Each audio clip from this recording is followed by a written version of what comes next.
नमस्कार सभी को। आज हम 10वीं क्लास हिंदी का पाठ नंबर 8 ऋतुराज ऋतुराज जी का कन्यादान पढ़ेंगे और इसको समझने की कोशिश करेंगे। पाठ 8 ऋतुराज। ऋतुराज जी का जन्म सन 1940 में भरतपुर में हुआ था।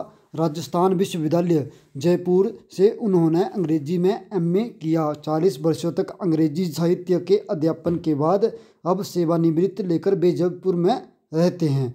उनके अब तक 8 कविता संग्रह प्रकाशित हो चुके हैं, जिनमें एक मरण धर्मा और अन्य, पुल पर पानी, सूरत नीरत और लीला मुखारबिंद प्रमुख हैं। उन्हें सोमदत्त परिमल सम्मान, मीरा पुरस्कार, पहल सम्मान तथा बिहारी पुरस्कार मिल चुके हैं। मुख्य धारा से अलग समाज के हाशिए के लोगों की चिंताओं को ऋतुराज ने अपने लेखन का विषय बनाया है।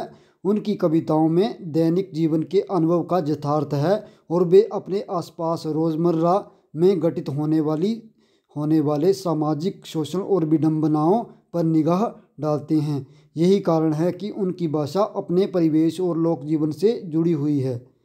अब इस पाठ में कन्यादान में क्या क्या आएगा। कन्यादान कविता में माँ बेटी को स्त्री के परंपरागत आदर्श रूप से हटकर सीख दे रही है। कवि का मानना है कि समाज व्यवस्था स्त्रियों के लिए आचरण संबंधी जो प्रतिमान गढ़ लिए जाते हैं, वे आदर्श के मुलम्मे में बंधन होते हैं। कोमलता के गौरव में कमजोरी का उपहास छिपा रहता है।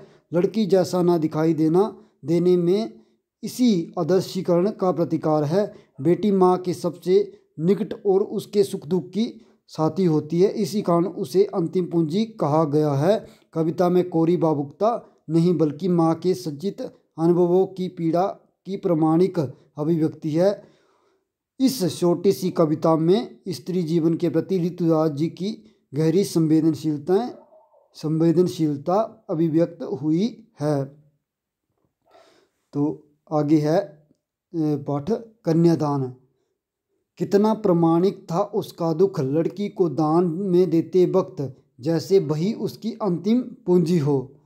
तो जब ऋतुराज जी कहते हैं कि जब माँ अपनी बेटी का कन्यादान, मतलब बेटी की शादी कर रही है तो शादी के बाद बेटी का कन्यादान करते हैं। जब माँ अपनी बेटी का कन्यादान कर रही थी हैं, तो उसका जो दुख था वो बिल्कुल प्रमाणित था। प्रमाणित होता है सच्चा जब वास्तविक। उसका जो दुख था वो बिल्कुल वास्तविक दुख था, क्योंकि बेटी ही उसकी क्या थी, अंतिम पूंजी थी। अंतिम पूंजी कैसे थी? बेटी ही थी जिससे वह अपने जीवन के अनुभवों को साझा करती थी और इसके अलावा अपने जीवन के जो भी सुख दुख हैं वो उसी से कहती थी। ठीक है, तो बेटी ही उसके सबसे निकट रहती थी, इसलिए बेटी जो थी वो उसकी अंतिम पूंजी थी। और जो उसकी अंतिम पूंजी थी, मतलब सबसे ज़्यादा मूल्यवान वस्तु थी, उसी को वो दान में दे रही थी, तो उसको बहुत ज़्यादा दुख हो रहा था। लड़की अभी सयानी नहीं थी, अभी इतनी भोली सरल थी कि उसे सुख का आभास तो होता था लेकिन दुख बाँचना नहीं आता था। अच्छा, आगे कहा जा रहा है कि लड़की अभी सयानी नहीं थी। सयानी मतलब समझदार। लड़की अभी सयानी नहीं थी। ठीक है, उसको जो था वो क्या थी, इतनी सयानी नहीं थी। शारीरिक रूप से तो वो बड़ी हो गई थी, विवाह के काबिल हो गई थी, लेकिन वो मानसिक रूप से इतनी समझदार नहीं हुई थी। वो बहुत भोली वाली सरल स्वभाव की युवती थी, है ना। उसे संसार के जो स्वार्थी स्वभाव है उसके बारे में कुछ भी पता नहीं था, है ना। उससे जो संसार का स्वार्थी स्वभाव है उसके बारे में कुछ भी पता नहीं था। अच्छा, उसके बाद है पाठिका थी दुख का आभास होता था। इतनी बोली सरल नहीं थी, उसे सुख का आभास तो होता था लेकिन दुख बाँचना नहीं आता था। उसे सुख का आभास तो होता था। देखो, जब वो अपने माता पिता के पास रहती थी विवाह से पहले, तो माता पिता जो भी उसकी बेटी पे कष्ट आते थे तो उनको अपने ऊपर जेल लेते थे और उसके जीवन में किसी भी प्रकार का दुख नहीं आने देते, उसको केवल क्या दिए, सुख ही दिए थे उन्होंने। ठीक है, अपनी बेटी को कभी भी दुख का अनुभव उन्होंने होने नहीं दिया। तो इस प्रकार उसे दुख बांचना नहीं आता था, उसे इस प्रकार उसे सुख का आभास तो था, सुखों का तो पता था उसे कि सुख क्या होते हैं, लेकिन दुख जो है उसे बांचना मतलब पढ़ना, दुखों को पढ़ने का पता नहीं था, क्योंकि उसे अपने परिवार में रहते हुए, अपने क्या बोलते विवाह से पूर्ण अपने घर में रहते हुए उसको दुखों की इतनी समझ नहीं थी। आगे है, पाठिका थी वह धुंधले प्रकाश की, कुछ तुकों और कुछ लयबद्ध पंक्तियों की।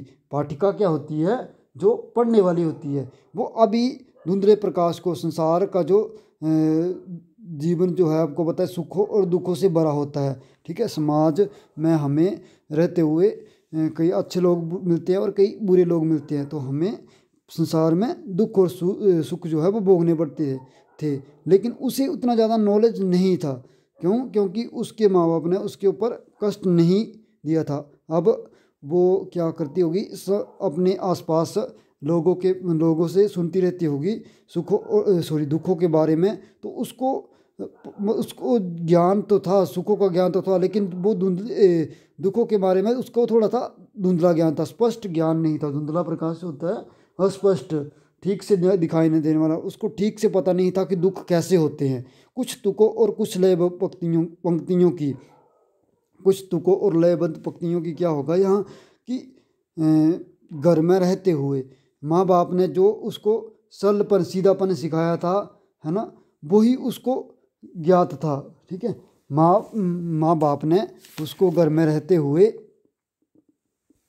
बचपन से युवावस्था तक उन्हीं के पास रही थी, तो जो उन्होंने सिखाया था, है ना, दूसरों की दी गई पीड़ा का उसे एहसास नहीं था। ठीक है, धुंधले प्रकाश का एहसास नहीं था। अपने जीवन की कुछ तुकों और लयबद्ध पंक्तियों को पढ़ने वाली पाठिका थी, कि जीवन में जो उतार चढ़ाव आते हैं उनको अभी वो पढ़ रही थी। क्यों? क्योंकि उसको घर में इतने ज़्यादा कष्ट सहन नहीं करने पड़े। ठीक है, माँ ने कहा, पानी में झांक कर अपने चेहरे पर मत रीझना। अब माँ उसको सीख देती है, पहली सीख है कि माँ ने कहा, पानी में झांक कर अपने चेहरे को देख कर मत लिखना। देखो पहले समय में क्या होता था, शीशा नहीं होता था, तो पानी में जाकर चेहरा देखा जाता था। तो माँ जहाँ कहती है कि पानी में अपने चेहरे को देखकर इतना ज़्यादा आईने में अपने चेहरे को देखकर इतना ज़्यादा मत रीझना, मतलब मत खुश होना, क्योंकि ससुराल के जो लोग होते हैं वो क्या करते हैं, चेहरे की प्रसन्नता करते हैं, तुम्हारे चेहरे की प्रसन्नता करेंगे, लेकिन उसके बाद क्या करेंगे, अपना काम निकालते हैं। ठीक है, अपना काम निकालते हैं। या फिर इसका दूसरा मीनिंग ये भी लगा सकते हैं कि हमारी जो सुंदरता है वो तो क्षणिक है ना, कुछ टाइम के बाद ये जो सुंदरता है वो चली जाती है। जब हमारा शरीर बूढ़ा हो जाता है तो सुंदरता जो है वो चली जाती है, इसलिए अपने चेहरे को देखकर इतना ज़्यादा प्रसन्न मत होना। ठीक है, उसके बाद है, अगर आग रोटियां सेकने के लिए है, जलने के लिए नहीं। अब वो बोलती है कि ससुराल में जाकर आपने क्या करना है, घर के काम भी करने हैं, लेकिन कई बार क्या होता है कि ससुराल वाले किसी लालच में ना, लोभ लालच में, जैसे दहेज के लिए या कई बार अनैतिक संबंधों के लिए ससुराल को तंग करते हैं। और कई बार तो ऐसी परिस्थिति आ जाती है कि दहेज आदि के लिए लड़की को जला दिया जाता है। तो उन्होंने बोला कि जिस आग से रोटियां सेकी जाती हैं उस आग में तुम जलना मत, बल्कि जब कोई आपके साथ गलत करे तो आपने उसका डटकर सामना करना है। वस्त्र और आभूषण शाब्दिक ब्रह्मों की तरह बंधन है स्त्री जीवन के। उन्होंने बोला है कि वस्त्र और आभूषण होते हैं, मतलब कपड़े और जो गहने होते हैं वो कैसे होते हैं, शाब्दिक ब्रह्म। जैसे शाब्दिक ब्रह्म क्या होते हैं, शब्दों के माध्यम से फैलाया गया संदेश।